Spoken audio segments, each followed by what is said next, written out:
Let's start with why it's so hard to talk about this.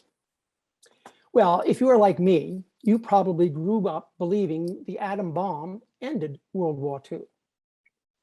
But what if that were not true? Surely most, but not all, people at the time believed that.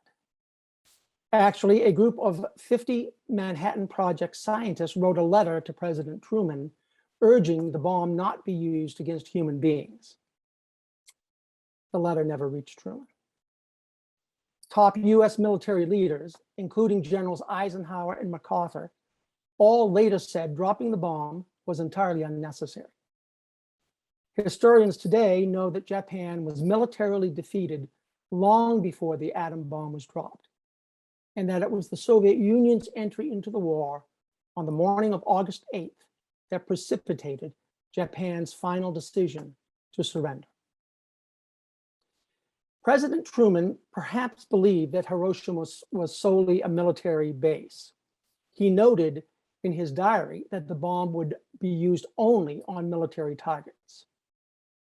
But once the reports on Hiroshima came in, Truman realized the incredible power of the bomb and the human toll it exacted.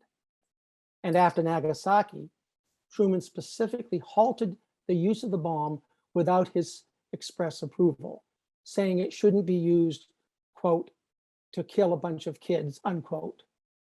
Those were his words. The narrative that the atomic bomb ended the war and saved American lives was promulgated almost immediately thereafter. And news of the human carnage it actually caused was withheld from the world for many months.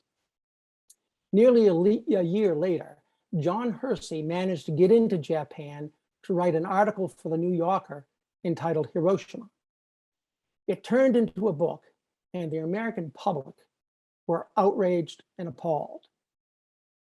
In response, Secretary of War Stimson wrote an article for Harper's Magazine in February of 1947 titled, "Why We Chose to Use the Atom Bomb."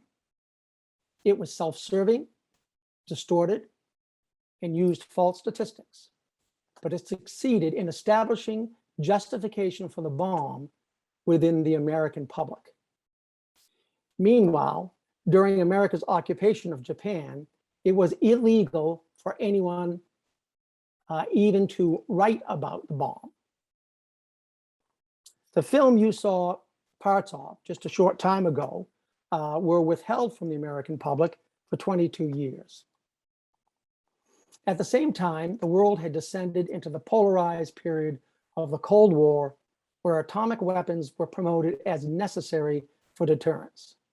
The self-righteous narrative about the bomb became deeply embedded in the American psyche.